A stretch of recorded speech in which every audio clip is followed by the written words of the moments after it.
At this time, I have the honor to present to you the moral leader of our nation. I have the pleasure to present to you Dr. Martin Luther King, Jr.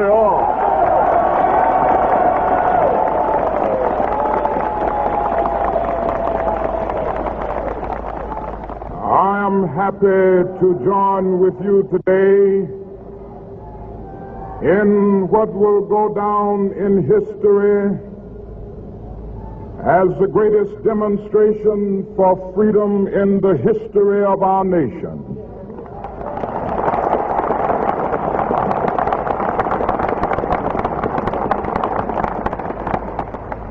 Five score years ago, a great American in whose symbolic shadow we stand today signed the Emancipation Proclamation.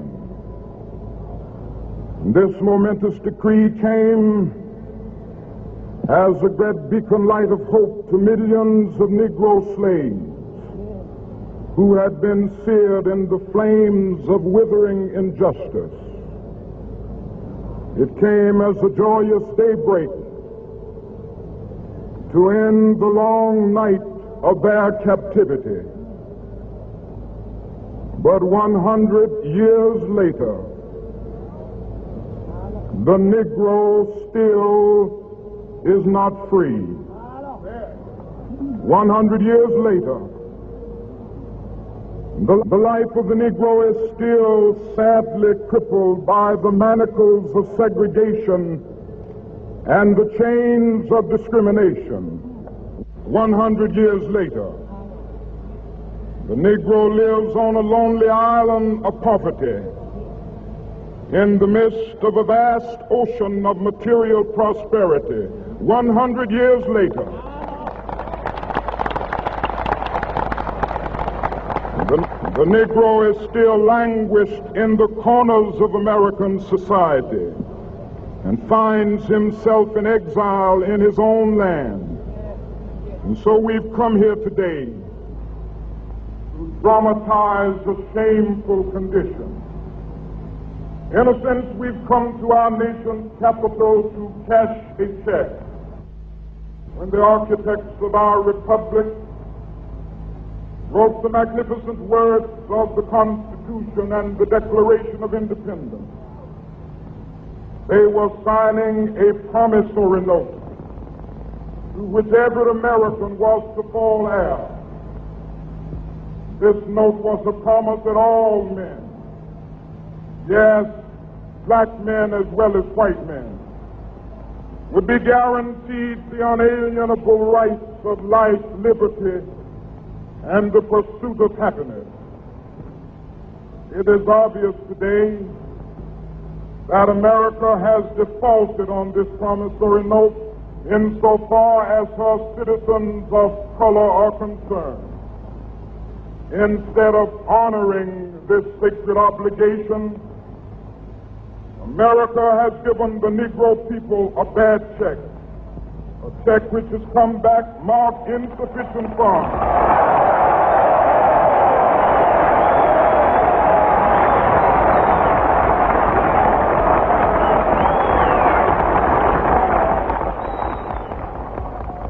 But we refuse to believe that the Bank of Justice is bankrupt. We refuse to believe that there are insufficient funds in the great vaults of opportunity of this nation. So we've come to cash this check, a check that will give us upon demand the riches of freedom and the security of justice.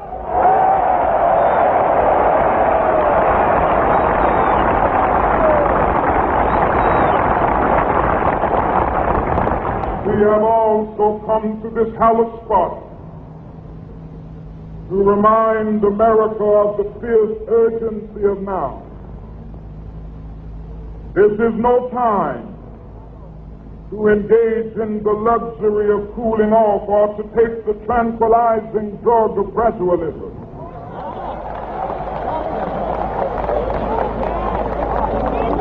Now is the time to make real the promises of democracy. Now is the time to rise from the dark and desolate valley of segregation to the sunlit path of racial justice. Now is the time to lift our nation from the quicksands of racial injustice to the solid rock of brotherhood. Now is the time to make justice a reality for all of God's children. It would be fatal for the nation to overlook the urgency of the moment. This sweltering summit of the Negro's legitimate discontent will not pass until there is an invigorating autumn of freedom and equality. 1963 is not an end, but a beginning.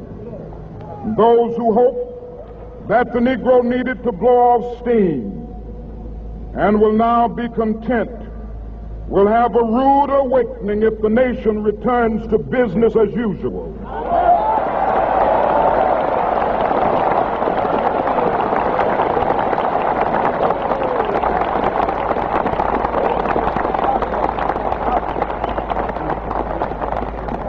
There will be neither rest nor tranquility in America until the Negro is granted his citizenship rights.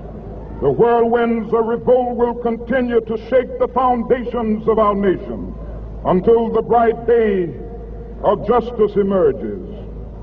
But that is something that I must say to my people who stand on the warm threshold which leads into the palace of justice. In the process of gaining our rightful place, we must not be guilty of wrongful deeds. Let us not seek to satisfy our thirst for freedom by drinking from the cup of bitterness and hatred.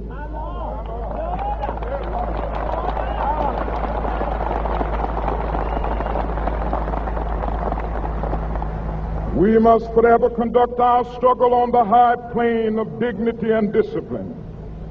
We must not allow our creative protests to degenerate into physical violence. Again and again, we must rise to the majestic heights of meeting physical force with soul force. The marvelous new militancy which has engulfed the Negro community must not lead us to a distrust of all white people. For many of our white brothers, as evidenced by their presence here today, have come to realize that their destiny is tied up with our destiny.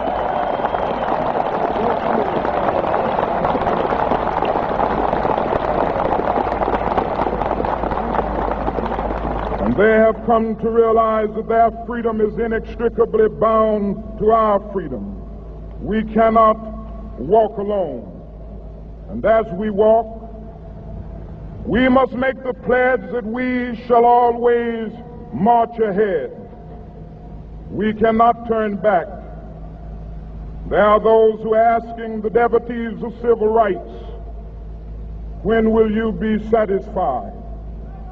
We can never be satisfied as long as the Negro is the victim of the unspeakable horrors of police brutality. We can never be satisfied as long as our body is heavy with the fatigue of travel, cannot gain lodging in the motels of the highways and the hotels of the cities.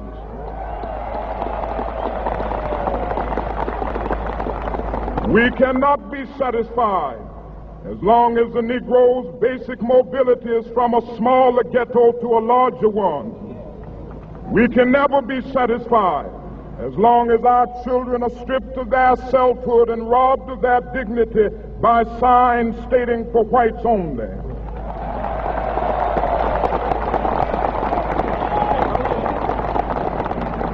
We cannot be satisfied as long as a Negro in Mississippi cannot vote and a Negro in New York believes he has nothing for which to vote.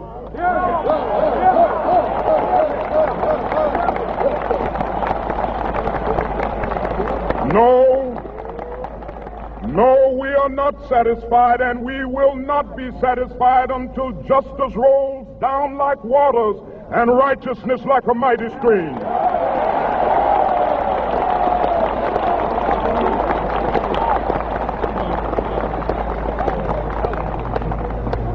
am not unmindful that some of you have come here out of great trials and tribulations. Some of you have come fresh from narrow jail cells.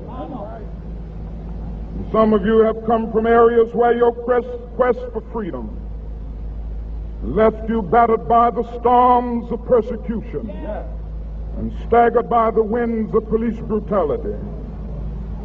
You have been the veterans of creative suffering. Continue to work with the faith that unearned suffering is redemptive. Go back to Mississippi.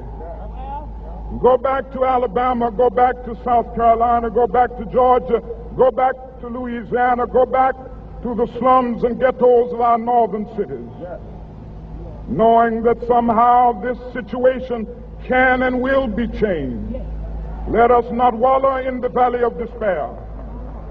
I say to you today, my friend,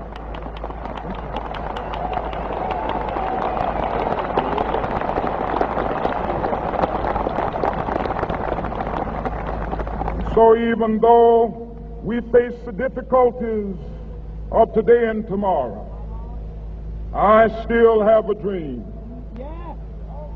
It is a dream deeply rooted in the American dream.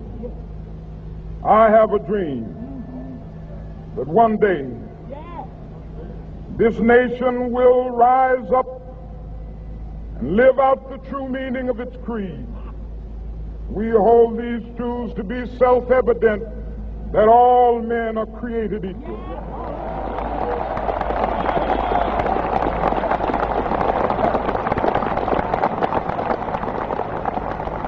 I have a dream that one day on the red hills of Georgia, the sons of former slaves and the sons of former slave owners will be able to sit down together at the table of brotherhood. I have a dream that one day,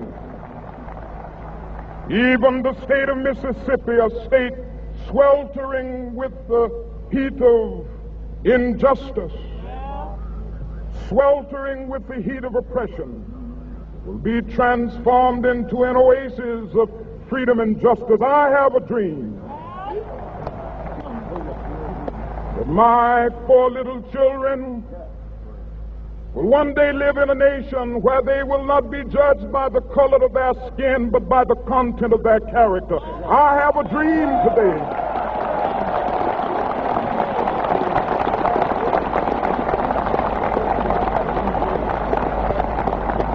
I have a dream that one day, down in Alabama, with its vicious racists, with its governor having his lips dripping with the words of interposition and nullification, one day right there in Alabama, little black boys and black girls will be able to join hands with little white boys and white girls as sisters and brothers. I have a dream today.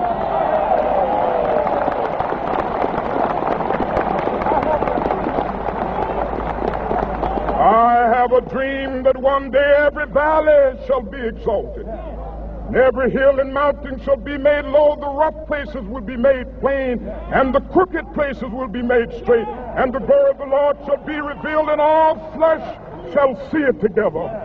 This is our hope. This is a faith that I go back to the South with. With this faith, we will be able to hew out of the mountain of despair a stone of hope.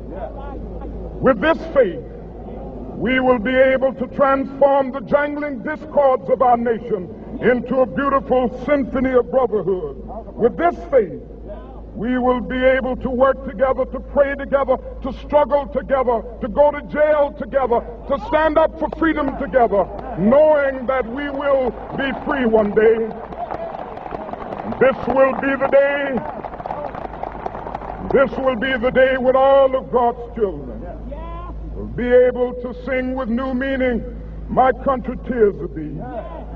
Sweet land of liberty, of thee I sing. Land where my fathers died, land of the pilgrim's pride. From every mountainside, Let freedom ring, and if America is to be a great nation, this must become true. And so let freedom ring from the prodigious hilltops of New Hampshire.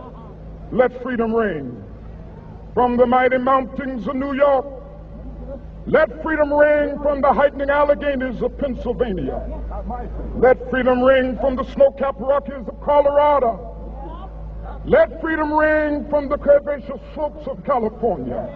But not only that, let freedom ring from Stone Mountain of Georgia. Let freedom ring from Lookout Mountain of Tennessee. Let freedom ring from every hill and molehill of Mississippi, from every mountainside. Let freedom ring, and when this happens, and when we allow freedom ring, when we let it ring from every village and every hamlet, from every state and every city, we will be able to speed up that day when all of God's children, black men and white men, Jews and Gentiles, Protestants and Catholics, will be able to join hands and sing in the words of the old Negro spiritual, free at last, thank God Almighty, we are free at last.